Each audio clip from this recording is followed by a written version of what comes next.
والسلام علیکم ورحمۃ اللہ وبرکاتہ۔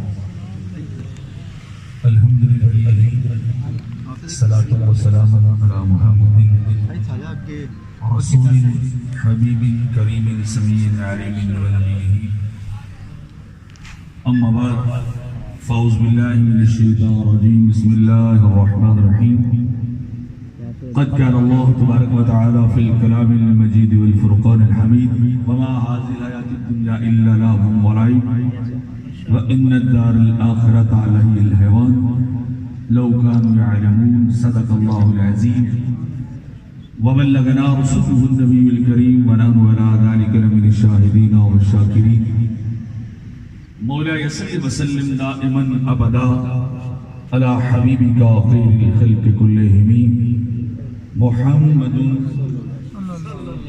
سید الکونین والثقلین والفریقین من عرب ومن عجم ہزار بار بشویم دہن ز مشک و گلاب ہنوز نام تو گفتن کمال بے ادبیست۔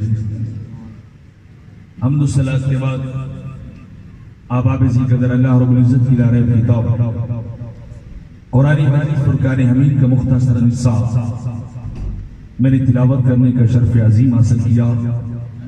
میں دعا گوں اللہ رب العزت کی پاک بارگاہ میں کہ رب ذوالجلال جتنے بھی معززین علاقہ اور دیگر احباب تشریف لائے سب کا آنا اللہ قبول فرمائے، اور خصوصی طور پر دعا گوں کہ رب ذوالجلال اتنے بڑے اجتماع کے تصدق سے میاں محمد اقبال مرحوم ان کی کامل اور مکمل مغفرت فرمائے۔ اللہ رب العزت نے مالک جل وعلا نے قرآن مجید کے اندر ارشاد فرمایا یہ دنیا کی زندگی ایک کھیل تماشا ہے۔ جس پیریڈ سے جس ٹینیور سے آپ اور میں گزر رہے ہیں اور جس کو ہم نے ایک حقیقت سمجھا ہوا ہے، اللہ کہتا وہ کیا ہے لہو و لعب، وہ کھیل تماشا ہے، اور اس کے مقابلے میں فرمایا ان الدار الاخرۃ، اگر حقیقی زندگی سمجھنا چاہتے ہو تو وہ اللہ نے آخرت والی بنائی ہے۔ وہ اس پیریڈ کے بعد، اس ٹائم کے بعد جب انسان اس جہان کو چھوڑ کر اگلے جہان کی طرف جاتا ہے، جیسا کہ اقبال صاحب چلے گئے بڑی بزم بھرا میلہ چھوڑ کے چلے گئے، وہ ایک نئے دور کے اندر داخل ہو گئے، لیکن وہ دور ہمیشہ ہے، وہ ختم ہونے والا نہیں، ہمیشہ رہنے والا ہے۔ جابر بن عبداللہ رضی اللہ تعالیٰ عنہ آپ روایت کرتے ہیں ایک دن ایک بہت اجنبی آدمی جس سے کوئی بھی نہیں پہچانتا تھا وہ سرکار کی بارگاہ میں آیا اور آ کے بیٹھ گیا اور آگے کہنے لگا حضور مجھے اتنا بتائیے دنیا کیا ہے؟ میرے آقا علیہ الصلوۃ والسلام نے ارشاد فرمایا دنیا بندے کے لیے ایک خواب ہے، یہ زندگی ایک خواب ہے دنیا، اور یہ چند دن کی زندگی ہے، ہمیشہ رہنے والی نہیں ہے، اور بندوں کے لیے اللہ نے اس زندگی کو امتحان اور آزمائش بنا دیا ہے۔ اس بندے نے دوسرا سوال کر دیا حضور مجھے اتنا بتائیے آخرت کیا ہے؟ تو اللہ کے نبی فرمانے لگے آخرت ہمیشہ رہنے والی زندگی اور لائف ہے، وہ اینڈ لیس لائف جس کی کوئی انتہائی نہیں ہے، وہ زندگی آخرت والی ہے، وہ یہ زندگی نہیں، اس کے بعد جو شروع ہوگی وہ زندگی ہے۔ اس نے تیسرا سوال کیا حضور اتنا بتائیے جنت کیا چیز ہے؟ اللہ کے نبی فرمانے لگے کہ جنت تار کے دنیا کا ٹھکانہ ہے۔ جو بندہ دنیا میں رہ کر دنیا کو اپنا مقصد اور مدعا نہیں بناتا، دنیا کو اپنے لیے سب کچھ نہیں سمجھتا، بلکہ اللہ سے دل لگاتا ہے، زندگی اللہ کے حکم و رسولوں کے مطابق گزارتا ہے، اپنی سرکشی اور اناد والی زندگی نہیں گزارتا، اپنی خواہشات والی زندگی نہیں گزارتا، اور میں اس شخص کے لیے اللہ نے دنیا کے بعد جنت کو تیار رکھا ہے، جنت اس کا ٹھکانہ ہے۔ اور میرے آقا نے فرمایا ہاں اہل دنیا کا ایک طبقہ جنت میں جائے گا، دوسرا طبقہ جہنم میں جائے گا۔ اس نے چوتھا سوال کیا حضور مجھے بتائیے جہنم کیا ہے؟ میرے آقا نے فرمایا وہ طالب دنیا کا ٹھکانہ ہے، جو دنیا میں رہ کر سب کچھ کرتا ہے، اللہ کے حکموں کو پس سے پش ڈالتا ہے، اللہ کے فرمودات کو ایک طرف رکھ دیتا ہے، اپنی خواہش کو اپنے آگے رکھتا ہے، اپنی انا کو رکھتا ہے، اپنے مفادات دنیا کو سب کچھ سمجھتا ہے، اور زندگی جیسے اس کا دل کرتا گزارتا ہے، اس کا پھر ٹھکانہ اللہ نے جہنم کو بنایا ہے۔ تو اس نے پوچھا جی پھر دنیا میں انسان کو کس طرح رہنا چاہیے؟ اگلا کوشچن ریز کیا اس نے، پانچواں سوال کیا، حضور اتنا بتائیے دنیا میں رہنا کس طرح چاہیے؟ میرے آقا نے فرمایا جس طرح قافلے کے ساتھ چلنے والا بندہ اپنی منزل کی طرف جا رہا ہوتا ہے، وہ راستے میں ٹھہرتا نہیں ہے، میرے آقا نے فرمایا بندے کو دنیا میں بس اتنا وقت ہی ٹھہرنا چاہیے، اسی انداز سے ٹھہرنا چاہیے، اسی طریقے کے ساتھ ٹھہرنا چاہیے۔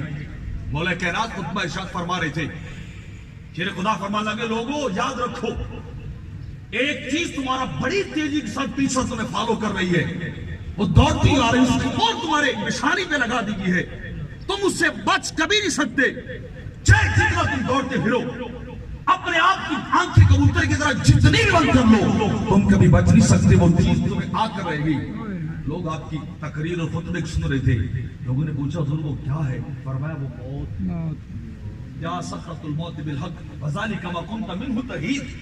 اللہ فرماتا ہے جب بندے کو موت آتی ہے تو پھر بندے سے کہا جاتا ہے یہی مرلہ تھا نا جس سے تو ڈرتا تھا، جس کو تو نے کبھی یاد نہیں کیا تھا، جس کا اگر تیرے سامنے تیری موت کا نام لیا جاتا تیرے رونگٹے کھڑے ہو جاتے، تو پریشان ہو جاتا، اس کے گریبان تک آ جاتا، تجھے شرم نہیں ہے تو مجھے میری موت کا نام لے رہا ہے، ذالک ما کنت منہ تحید۔ فرمایا اسی سے تم دوڑتے رہے، یدرککم الموت ولو کنتم فی بروج مشیدہ۔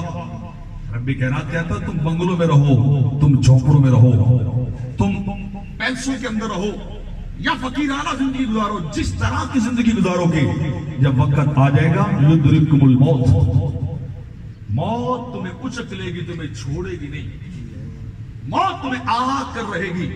تمہارا کائنات فرما رہے فرمایا موت کی مور ہر پیشانی پہ لگی ہوئی ہے، بس جب بندے کا وقت آ جاتا ہے وہ کوئی کیسا بھی ہو، جیسا بھی ہو، جس کیفیت اور حالت کے اندر وہ ٹھہرتا نہیں ہے، بلکہ کیا ہے موت کا فرشتہ اسے لے کے چلا جاتا ہے۔ ایسا فرماتے ہیں اے دنیا ایک مسافر خانہ، کوئی آوے کوئی جاوے، کس دی جرت محمد بخشا جڑا پکے ڈے۔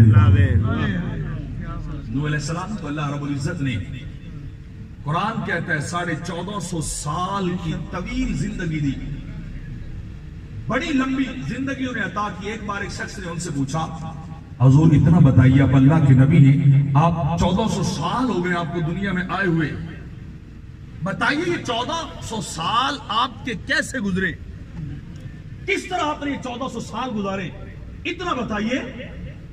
تو آپ فرمانے لگے مجھے تو یوں لگتا ہے بھائی جان مہمان آتے رہیں گے، توجہ آپ کی ادھر رہنی چاہیے، میں کیونکہ آپ کو قرآن اور حدیث سنا رہا ہوں۔ سبحان اللہ، مہمانوں نے آنے ہی آنا ہے، وہ جو بھی آئے گا وہ ریسپیکٹیبل ہے، آنرڈ ہے، ہم ان کا احترام کرتے ہیں، لیکن آپ توجہ دے رکھیے۔ سبحان اللہ۔ اللہ کے نبی سے پوچھا کہ 14 صدیاں آپ نے کیسے گزاری؟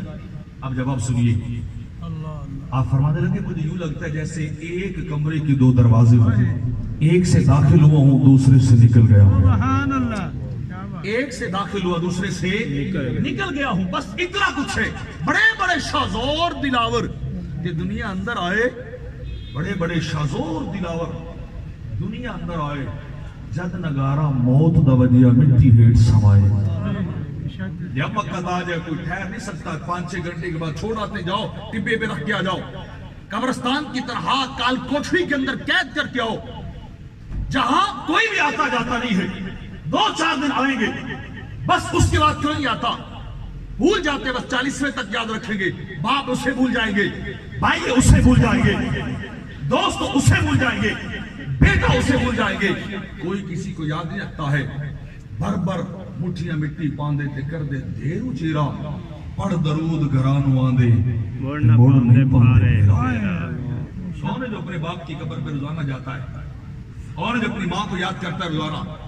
جس جہاں کو چھوڑ کر آگے چلی گئی تو مولا کائنات شیر خدا حضرت علی رضی اللہ تعالیٰ عنہ فرما رہے وہ موت تمہارے پیچھے ہے، اور فرمائے پھر اس کے بعد ایک اور سخت چیز ہے جس کا تمہیں سامنا کرنا پڑے گا، جس کو تم جا کے فیس کرو گے، اس سے تمہاری نجات نہیں ہے۔ لوگ آپ کی طرف دیکھ رہے تھے، لوگوں نے پوچھا حضور وہ کون سی چیز ہے؟ فرمایا وہ تمہاری قبر ہے، وہ تمہاری قبر ہے جو ہر بندے کو کم از کم ایک دن میں 70 بار آواز دیتی ہے اور 3 کلمے بولتی ہے۔ پہلا وہ کلمہ بولتی ہے انا بیت ظلمہ، میں کال کوٹری ہوں، یہاں روشنیاں نہیں ملتی، یہاں کسی کو اے سی نہیں ملتا، یہاں کسی کو سیج اور پلنگ نہیں ملتا، یہاں کسی کو مخمل اور حریر اور ریشم اور دیواج نہیں ملتا، یہاں سارے برابر کر دیے جاتے۔ آنا بیت ظلمہ، کال کوٹھڑیوں، ہاتھ بھی دکھائی نہیں دیتا، ہاتھ بھی نظر نہیں آتا، اتنا اندھیرا قبر کے اندر ہو جاتا ہے۔ تو بندے تو میرے لیے اعمال کی روشنی لے کے آنا، تو میرے لیے نیکیاں کر کے لانا، آنا بیت الواشا۔ اور دوسری آواز آتی ہے اس قبر سے، میں ڈرونا گھر ہوں، یہاں بڑے بڑے دلیر آ کے ان کی جگر پیتے جواب دے جاتے ہیں۔ آنا بیت الواشا، میں کال کوٹھڑی بھی ہوں، میں ڈرونا گھر بھی ہوں، وَأَنَا بَيْتُ الدِّدَانِ، اور میرے اندر کیڑے مکوڑے بھی پائے جاتے ہیں۔ وہ بدن جس پہ تو کبھی مکھی نہیں بیٹھ دیتا، تو ایک ذرہ مٹی کا لگنے نہیں دیتا، تجھے 3 کپڑوں کے اندر لپیٹ کر اسی جگہ رکھیں گے جس کے متعلق سلطان بہو فرماتے تھے نا کہ حسن دے کے رون لے ہوئی تے تینوں دیتا نہ کسی دلا سہو۔ عمر بندے دی جی میں ہانی جی میں پانی وچ پتاسا او سوڑی سامی گد گسیٹ جتھے پرت نہ سکیں آساؤ، مالک تے تھلے کھمنگ سی رتی گٹ نماساؤ۔ صاحب وہاں کوئی کسی کی چودراہٹ نہیں چلنی، کوئی نمبرداری نہیں چلنی، کوئی کسی کا ذمہ دارہ نہیں چلے گا، کوئی M N A M P شیف کچھ بھی نہیں، کوئی وزارت اور عمارت نہیں، نہ کسی کی غریبی چلے گی، نہ کسی کا خاندان چلے گا، نہ کسی کا بڑا رتبہ دنیا کا سٹیٹس چلے گا، سب کچھ فنا۔ جب آپ کی اور میری روح اس جسم کا ساتھ چھوڑے گی، سب کچھ ختم، سارے برابر کر کے 3 کپڑوں میں لپیٹ کے قبرستان کی سپورٹ کرائیں گے، اور مالک جب وہاں اس کی بارگاہ میں جائیں گے، وہ قیامت کے دن کیا فرمائے گا؟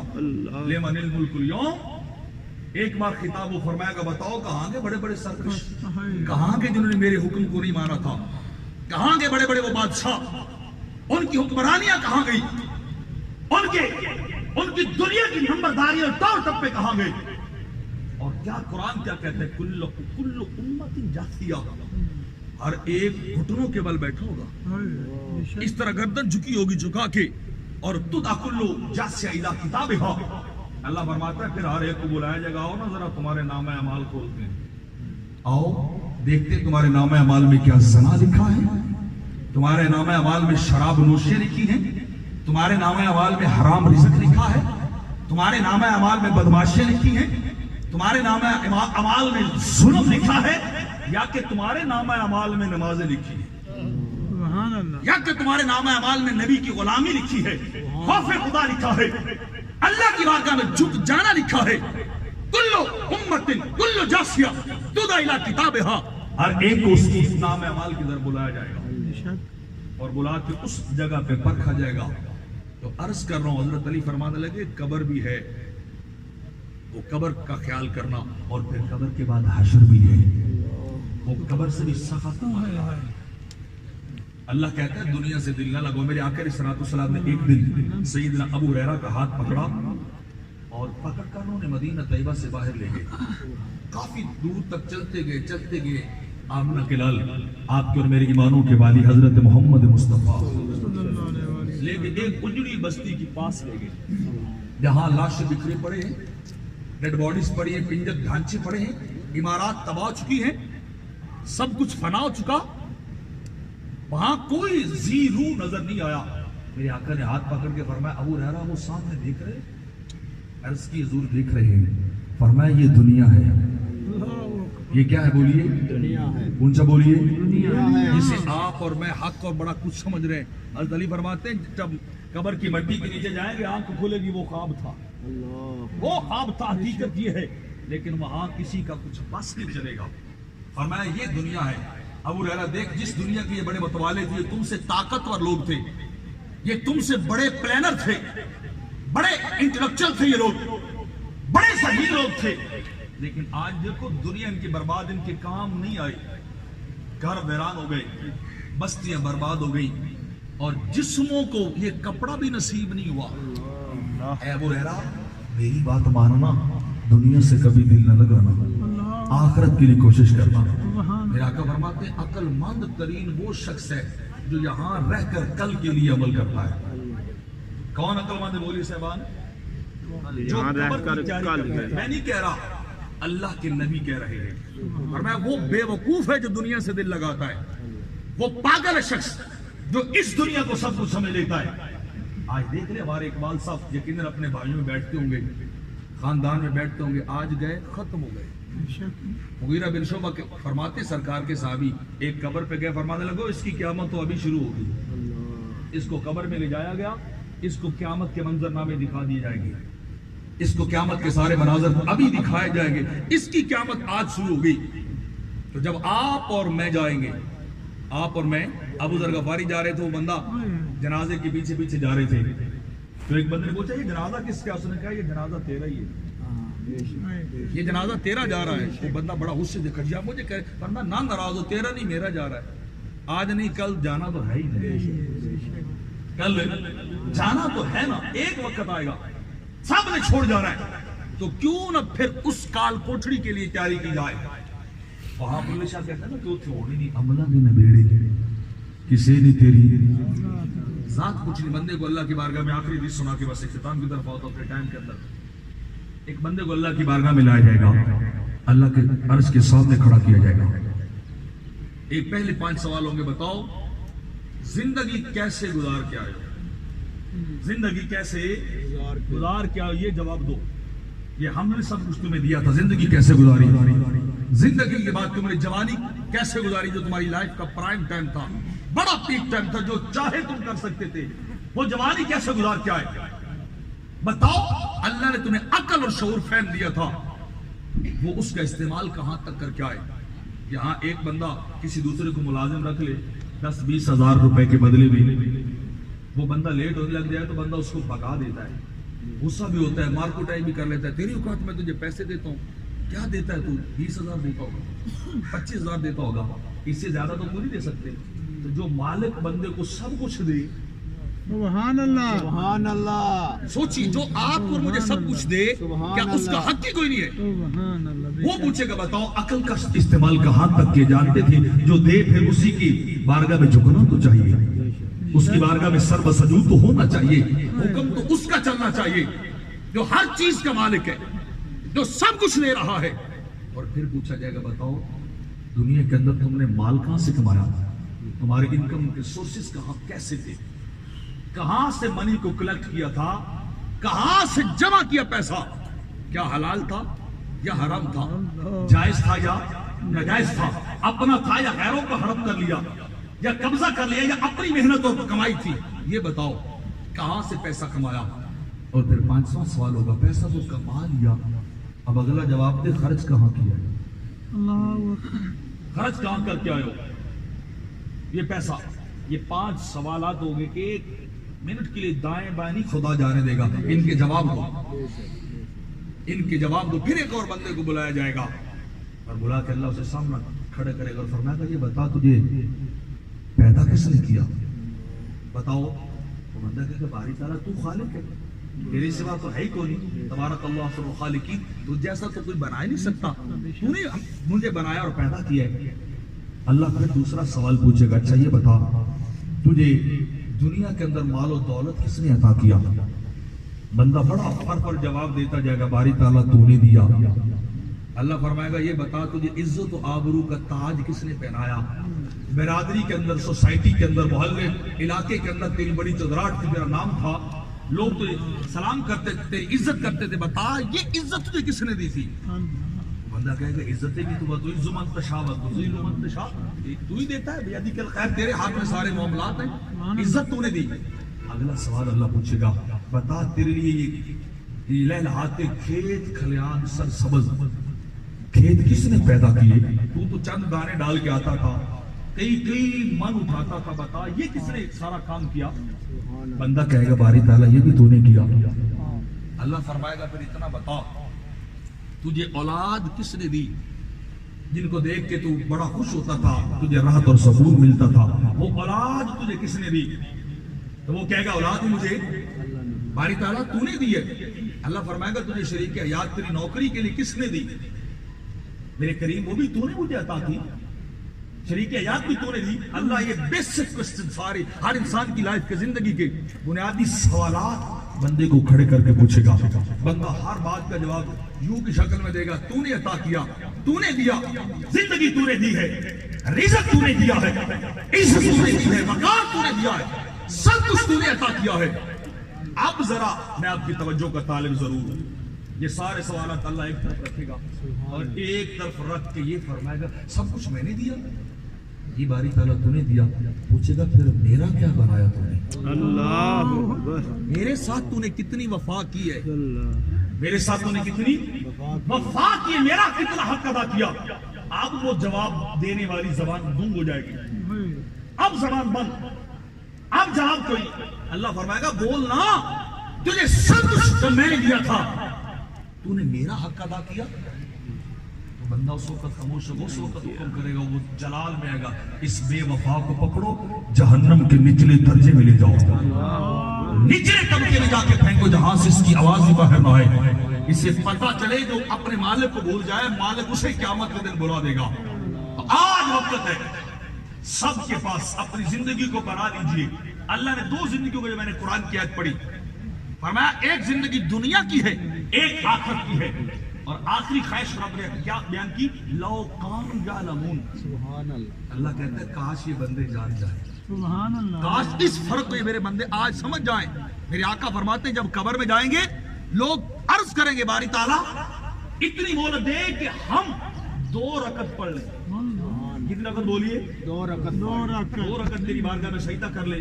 اور مالک فرمائے گا چانس نہیں ہے, اب سیکنڈ چانس نہیں, بس میں نے تو تمہیں 70 سال سے 90 سال کی زندگی دی, تو نے غور ہی نہیں کیا.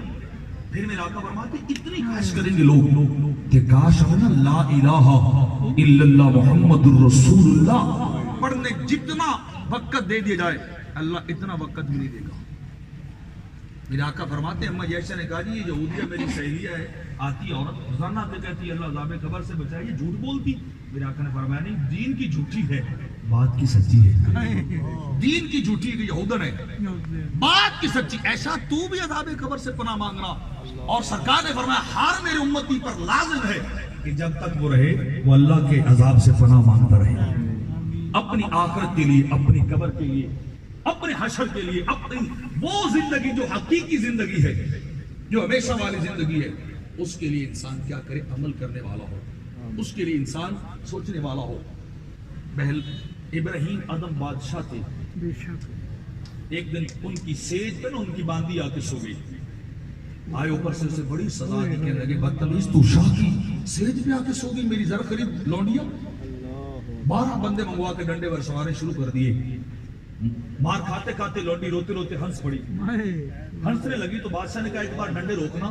کیا بات, ڈنڈے روکے گئے.